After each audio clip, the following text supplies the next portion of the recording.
Olá pessoal, tudo bem? Na nossa aula de hoje, nós vamos falar sobre o desenvolvimento humano. Nós vamos falar das diferenças que marcam, os critérios de desenvolvimento e subdesenvolvimento utilizados no mundo atualmente. Então, a gente inicia a nossa aula fazendo uma problematização dessa temática, E um dos desafios em relação ao desenvolvimento humano é como nós podemos classificar os países atualmente em desenvolvidos, subdesenvolvidos, sendo que a gente tem uma mudança no cenário internacional. Que mudanças são essas? Por exemplo, a gente teve, recentemente, há umas 2 décadas, a queda da chamada Guerra Fria, da disputa entre as nações. Então, o mundo socialista teoricamente ruiu, Nós tivemos a emergência apenas do capitalismo e da doutrina neoliberal, Então, como fica o arranjo de países, já que não dá para mensurar o nível de desenvolvimento de nações consideradas socialistas, Como fica a classificação, a categorização destas nações? Nós vivemos atualmente num mundo globalizado, nós acabamos de estudar isso no capítulo anterior. Então, como ficam as relações a partir da globalização? Com a globalização, a gente tem uma heterogeneidade maior, de definições e classificações dos países. Então, é uma das primeiras perguntas que a gente se faz. Como classificar os países em meio a tantas mudanças, ao fim da Guerra Fria, em meio a emergência da globalização econômica, onde nós temos um novo cenário, O mundo não é mais como antes, com aquela divisão rígida, primeiro mundo, segundo mundo e terceiro mundo. A gente tem agora uma multiplicidade de denominações para tentar categorizar os países enquanto desenvolvidos ou subdesenvolvidos. Que expressões, outra pergunta que a gente lança é que expressões são usadas para categorizar os países conforme o nível de desenvolvimento? Aí tem uma variedade muito grande, como a gente vai ver no capítulo. Nós temos países desenvolvidos, países emergentes, países em transição, países em desenvolvimento. Então, são várias as nomenclaturas utilizadas hoje, e essas nomenclaturas acabam revelando que o mundo hoje é extremamente heterogêneo, do ponto de vista da categorização enquanto nível de desenvolvimento. Que indicadores hoje são adequados para a gente dizer se um país é desenvolvido ou não, E aí tem vários indicadores que trabalham dentro desse contexto, Durante muito tempo utilizou-se muito da renda per capita, do PIB, mas sabe-se que esses indicadores mascaram muito a realidade social, já que são médias, Todo indicador vai ser fruto de uma média, então ele vai acabar escondendo determinadas características sociais. Mas hoje a gente tem parâmetros mais claros, para definir o nível de desenvolvimento ou subdesenvolvimento de um país, capitaneados aí pela ONU, pelo Banco Mundial, que são importantes instituições. E aí eu coloquei, para problematizar essa aula, o início dela, uma charge, onde as pessoas falam aí que o Brasil, ele subiu e melhorou no ranking de desenvolvimento humano. E o outro que está catando lixo, diz temos que comemorar, Acho que vi uma garrafa de champanhe por aqui. Então, a charge é uma crítica. Essa charge ela revela, a realidade de dois mendigos, que vivem em uma situação de extrema pobreza e vulnerabilidade no Brasil. Então, para eles, o indicador de desenvolvimento humano, se sobe, se desce, pouco importa, porque o Brasil não consegue abarcar todos, Há uma grande legião de excluídos, de pessoas que vivem à margem da nossa sociedade. Isso revela também um pouco que nós ainda estamos em um nível de desenvolvimento que deixa muito a desejar, que exclui muitos cidadãos, que faz com que essas pessoas não participem diretamente. Então elas acabam sendo que alheias, meio que alheias a esse processo. Então a charge é uma crítica, feita pelos cidadãos do país que vivem à margem e que não comemoram uma subida ou um rebaixamento desse índice de desenvolvimento humano. Mas a gente lembra que o IDH hoje, como nós vamos ver ao longo da aula, é o principal indicador que mede o desenvolvimento de um país. Ele é extremamente importante, porque a partir do IDH a gente tem a presença das políticas públicas, são as políticas de Estado, chegando ao cidadão, chegando na ponta. a educação, a saúde, o saneamento, que vão interferir diretamente na qualidade de vida, que vão fazer com que não tenhamos cenas como essa de pessoas revirando lixo, vivendo à margem social. Então, hoje, né, o mundo tem grande dificuldade, as instituições, os governos têm grande dificuldade de classificar os países quanto ao nível de desenvolvimento. Por que que isso ocorre? Porque o mundo é heterogêneo. Nós não podemos dizer que só existem países desenvolvidos e subdesenvolvidos.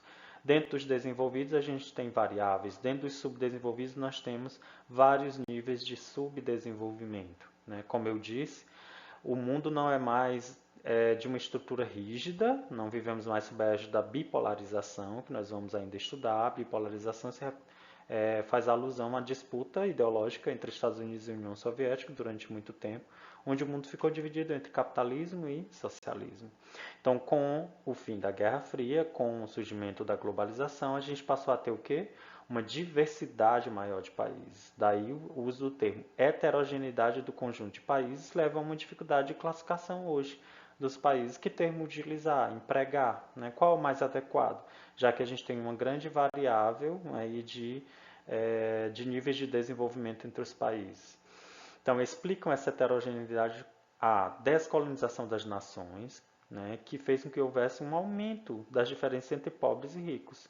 Até 1940 era muito mais fácil fazer essa divisão, porque boa parte dos países desenvolvidos, né, mantinha uma relação de dependência muito grande com as suas antigas colônias, áreas de colonização. A partir de 1940, né, aí, próximo aí do fim da Segunda Guerra Mundial, muitas regiões que eram colônias se tornaram que independentes.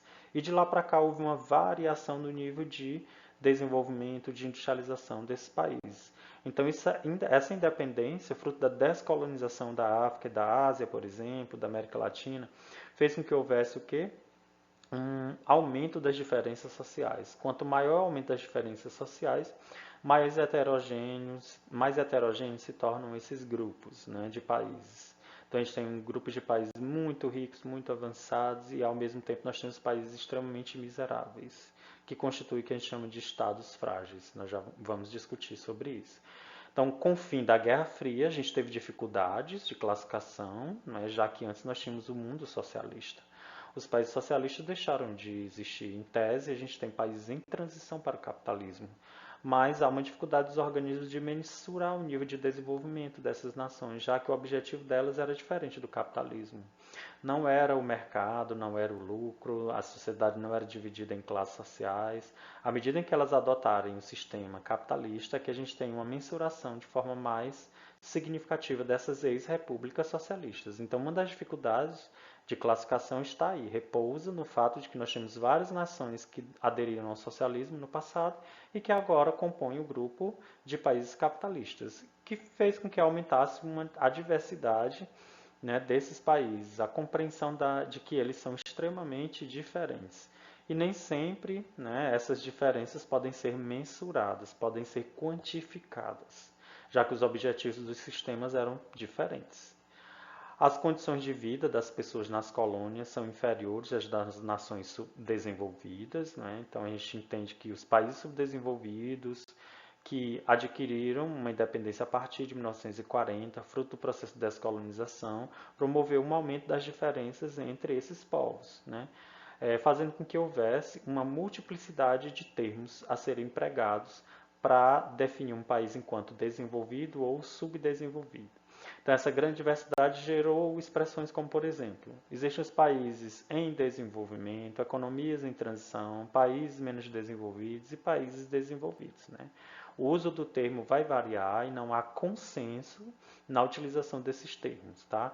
Existe uma grande discussão sobre isso, né, em relação ao uso desses termos, né, a assertiva do uso desses termos e, ao mesmo tempo, os países que estão enquadrados nesses termos podem aparecer em mais de um, né? Então não há uma coisa fechada, delimitada, porque o mundo ele é composto de uma heterogeneidade de países, tá? E essa heterogeneidade faz com que a gente tenha uma dificuldade maior de categorizá-los. Então, em regras gerais, né, existe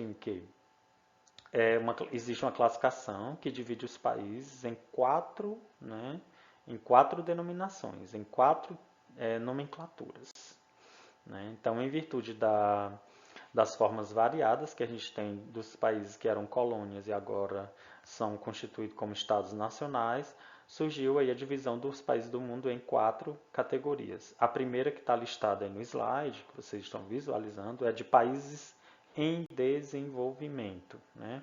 Países em desenvolvimento, né, dá uma ideia de que essas antigas colônias, né, elas poderiam estar em processo que levaria ao desenvolvimento, né? Então, como eu coloquei no slide, dá uma ideia de que os países deixarão, né, dá uma ideia de que são países que deixaram a condição de subdesenvolvimento. Então, uma das marcas desses países em desenvolvimento é que eles apresentam grandes desigualdades e baixo IDH, né? São categorizados dentro desse princípio as chamadas nações africanas. Então, o uso do termo engana, né? Quando a gente vê que o uso do termo fala em países em desenvolvimento, dá essa ideia de progressividade, que eles estão deixando de ser subdesenvolvidos, mas estão se tornando desenvolvidos. Então, é errôneo, já que eles apresentam grandes desigualdades e baixo índice de desenvolvimento humano. Então, vai contra o que prega a própria palavra, né? Então, é só para a gente ter uma ideia de que essas antigas colônias passam a ter um conjunto muito variado de nomenclaturas que são empregadas e que são contraditórias, né? Outros autores já usam, né, para denominar os países subdesenvolvidos ou as antigas colônias que tiveram independência de países emergentes, né, que seriam aquelas nações subdesenvolvidas que se industrializaram, fortaleceram suas economias e que estariam emergindo para o desenvolvimento, colocando novamente aí a ideia de que um país subdesenvolvido será um dia desenvolvido. E a gente só lembra, essa ideia ela é errônea, porque o desenvolvimento e o subdesenvolvimento são dois lados de uma mesma moeda. Para que existam países com alto nível de riqueza, é necessário que existam países que consumam menos, que tenham uma dependência em relação a estes. Então, nós nunca teremos aí todos os países do mundo desenvolvidos, né? Para existirem países extremamente ricos, com um nível de riqueza elevado, é necessário que hajam países com uma dependência.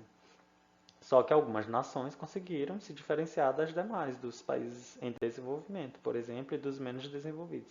É o caso da Coreia do Sul, que está aí dentro desse conjunto de emergentes. O Brasil, o México, eles se industrializaram, tiveram um fortalecimento das suas economias e eles são diferenciados em relação à maioria dos outros países. Mas dentro desse contexto há controvérsia, como por exemplo o caso da Coreia do Sul, que para muitos autores não é tida mais como país emergente, mas como um país desenvolvido, porque sua industrialização, seu processo econômico fez com que o país atingisse um nível muito elevado, se diferenciando das chamadas economias emergentes. Além disso, as ex-colônias são chamadas também de países menos desenvolvidos, que são países que apresentam graves problemas socioeconômicos. São os países mais pobres do mundo. São aqueles da África subsaariana, né? Ficam ali na região próxima do Saara, que apresentam indicadores, e também da Ásia, que apresentam indicadores que estão entre os piores do planeta. Então, esses países são paupérrimos, eles são totalmente desconectados do mundo e apresentam uma população vivendo em situação de miséria. Seriam eles os mais pobres que nós temos dentro dessa classificação aí categorizada em 4 tipos de denominações. E por fim, alguns autores dizem que as colônias, os chamados países subdesenvolvidos hoje, podem ser denominados de economias em transição. Compõe esse grupo principalmente os países que adotavam a economia planificada, a economia o que socialista. Então a gente percebe aí que delimitando essas 4 nomenclaturas de como são chamados os países subdesenvolvidos, que eram as antigas colônias, que no processo de descolonização formaram estados nacionais, que existe uma heterogeneidade. Então essa heterogeneidade que vai desde países numa situação bem melhor, próxima do desenvolvimento, até aqueles países que são extremamente pobres, essa heterogeneidade faz com que haja uma dificuldade, né, de classificar esses países, de rotulá-los, de dar apenas um nome a eles. Por isso que existem essas 4 denominações: países em desenvolvimento, países emergentes, países menos desenvolvidos e economias em transição. Então é importante lembrar, dentro desse contexto, dessa dificuldade de classificação dos países a partir da heterogeneidade da realidade deles, que há uma dificuldade de de adotar uma classificação única em virtude da diversidade. A gente cita o exemplo da Rússia.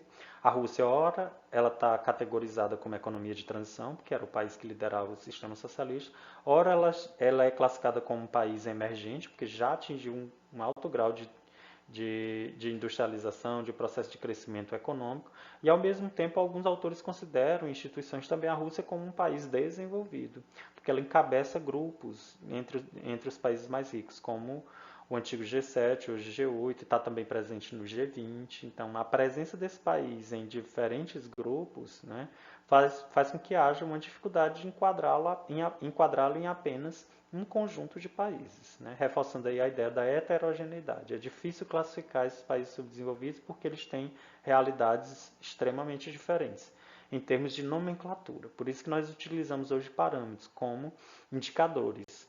Indicadores como o IDH, como o índice de fragilidade, né, índice de percepção da corrupção, que vão clarear melhor, né, como é que é a situação real dessas nações. A Coreia do Sul também é outro exemplo. Aparece ora como um país emergente, mas também é considerado por muitos órgãos como um país desenvolvido, que já atingiu bons índices de educação, a economia é forte, processo de industrialização também. Então, para muitos autores, a Coreia do Sul não é para ser mais classificada como um país emergente, mas como um país desenvolvido. Estaria dentro do clube dos ricos, mais desenvolvidos, que tem os melhores indicadores socioeconômicos.